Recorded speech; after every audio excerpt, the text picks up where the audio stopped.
Morning, Glory America. Bonjour, hi, Canada. Greetings, everyone listening abroad via the intertubes, as Senator Stevens used to say. Joined by Byron York on the Hugh Hewitt Show. His latest, I have just tweeted out, is about the president's lawyer's response. Byron, good morning. I was reading your response at 4 a.m. this morning. Gosh, you worked late last night. Good morning, Hugh.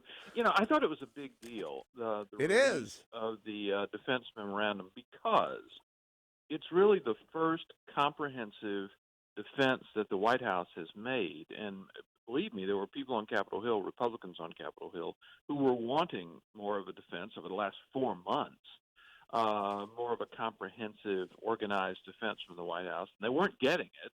But on the eve of the trial, they got it in the form of this 110-page memo. You remember that scene from Braveheart, hold, hold, hold? Well, Jay Sekulow and Pat Cipollone waited until the trial was, and then they unleashed 110 pages of very dense argument, which I've gone through. In fact, I've gone through the footnotes, and I will get the footnote 565 in a second. But generally, it's a wrecking ball. And I do believe an already sinking Democratic ship has gone to the bottom. I do believe that. I don't know that. Go ahead. One of the most important things about it is you've been hearing Democrats say, look, the president hasn't made this case because he has no case. He has no defense. And another thing you hear is Republicans have focused on process so much because they cannot address the facts of the case. And I think one of the important things about this memo is that it does argue process, and it argues about the definition of an impeachable defense, but it also goes into great detail about the events at the heart of this case, the president's July 25th phone call with President Zelensky, all the events surrounding that. There's virtually a word-by-word analysis of the rough transcript of that phone call. So everybody who said the White House would not defend the president on the substance of the matter has been proven wrong. Completely wrong. Now, I don't know if you've had a chance yet, and I read your article in hour one. I want to reread for people footnote 565. CEG, Cheryl Atkinson, timeline of alleged Ukrainian Democrat meddling in 2016 presidential campaign. Andrew Kramer of the New York Times, an article, Ukraine court rules Manafort disclosure caused meddling. The famous Ken Vogel and David Stern Politico article on Ukrainian efforts to sabotage Trump backfire. And one I was not acquainted with until I read footnote 565, Roman Olirchik, Ukraine's campaign against pro-Putin Trump from the Financial Times of August 28, 2016. What that footnote proves is a predicate for the president's curiosity about Ukrainian meddling. Now, everybody on the left wanted him to ask Putin, and he did whenever he ran into him, what are you going to do about meddling in our election? Putin always denied it, but the president always asked. He has, and is proven in this brief, a legitimate interest in Ukrainian meddling, and that is not to say that the Russian meddling was less than the Ukrainian meddling or equal to it. I don't think that's true. I think the Russian meddling was vastly more significant and existed, but there is a predicate, and it's been produced now in footnote 565.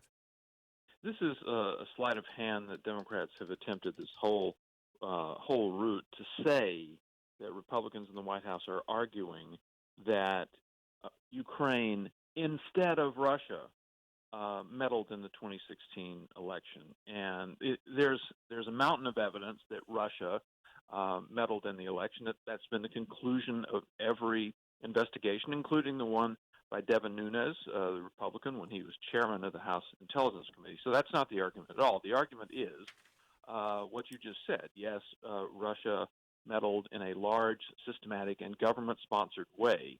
But to a much lesser extent, it appears that people in Ukraine, including present and former government officials, tried to influence the 2016 election as well.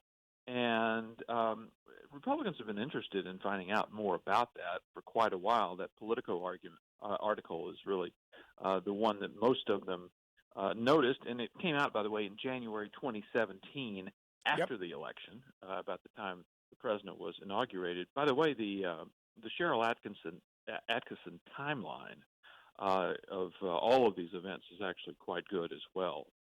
And what I like to go to as well, you mentioned how they are trying to confuse people. They also conflate the 2016 and the 2020 election quite regularly. The implication in the opening line of the House manager's brief is that the president put pressure on Ukraine in order to influence the 2020 result by throwing mud on Biden. In fact, all of his comments to Zelensky are about 2016. And I honestly believe, Byron, he's just concerned about were they trying to screw him in 2016 and did they meddle with the election? But the Democrats want the public to believe he was attempting to damage Biden in advance of 2020. What do you think of that? This is something that the lawyers address on page 101. He said they, the Democrats, strain to recast the president's request to uncover historical truth about the last election as if it were something relevant only for the president's personal political interest in the next election. I think anybody who knows President Trump or has ever talked to him knows that he is extraordinarily interested in what happened in the 2016 election. He has been, I think, deeply struck by all of the accusations that he was elected only with the help of Russian meddling, or that he really didn't win the 2016 election. And that's been something that he has been deeply interested in all along. So when I first saw the rough transcript of that July 25th phone call, I was not surprised that he was asking for help in finding out things that may or may not have happened during the 2016 election. I had exactly the same reaction to the transcript. I want to play for you Tim Scott last night on Fox News. Byron York talking with Martha McCallum about what this is really all about. Cut number 13. Well, I certainly think that the witness conversation won't happen until after the 48 hours and perhaps 16 hours of questions from all 100 of us will have a chance to ask questions, and then there will be a chance for a vote. It's hard to determine what will happen in that vote. It's hard for me to tell you what I'll do in that vote. What I do realize is that the whole conversation about witnesses have nothing to do with impeaching the president. It has everything to do with removing at least 4 senators from office who are Republicans. The entire process of calling witnesses that were not heard in the House is about getting Cory Gardner to take tough votes. It's about having Susan Collins take tough votes. It's about having Tom Tillis in North Carolina take tough votes. It's about Martha McSally taking tough votes. The subplot to having witnesses before the Senate has nothing to do with illuminating the case or bringing more information to the surface. It has everything to do with putting those pivotal senators between a rock and a hard place. And that Stop right there. Byron York, do you agree with Tim Scott? Yes, that's absolutely right. As a matter of fact, every Republican believes that's precisely what Charles Schumer is doing here. And as a matter of fact, Schumer a while back said to my Republican colleagues, you can run, but you cannot hide. And if you remember, Susan Collins, who is not a flamethrower, said some pretty sharp things about her colleague, Senator Schumer, saying, he's only interested in lying to the people of Maine and trying to defeat me later this year. So Republicans know that. They know what's going on. And I do think that this memo that we've been talking about may change a bit of the dynamic on Capitol Hill. The Republicans are already unified in support of the president, but I think they've got a case that they can hold in their hands now. And remember, a lot of these senators, both Republicans and Democrats, have not been following this case in the deep detail that people in the House were following the case, because the impeachment wasn't in their hands at that time, but it is now. And now also in their hands is this 110-page document from the White House. And I think it will actually give them a lot to hold on to. They will have and Byron, to make. I think people like Mitt Romney, Susan Collins, and Cory Gardner, Martha McSally, Tom Tillis, and Susan Collins, they're all going to read the sections of this memorandum about damaging future presidents, pause and say that's right.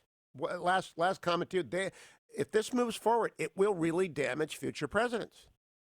Yeah, the point that the president's authority is the strongest in those areas, like foreign policy, in which he has great constitutional authority.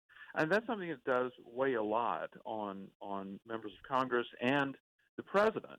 And clearly, if anything is covered by executive privilege, It is a president's conversation with either his national security advisor or his chief of staff about a foreign policy issue. And I don't think there's any way in the world somebody's going to talk about that unless a court tells them to. I agree. And Article 2 is just, it's even silly to talk about. Article 2 actually hurt the Democrats by their including it. Byron York is with the Washington Examiner. Follow him on Twitter at Byron York and read his latest, which I tweeted out this morning. Then come back for segment 2 of the second hour of today's Hugh Hewitt Show.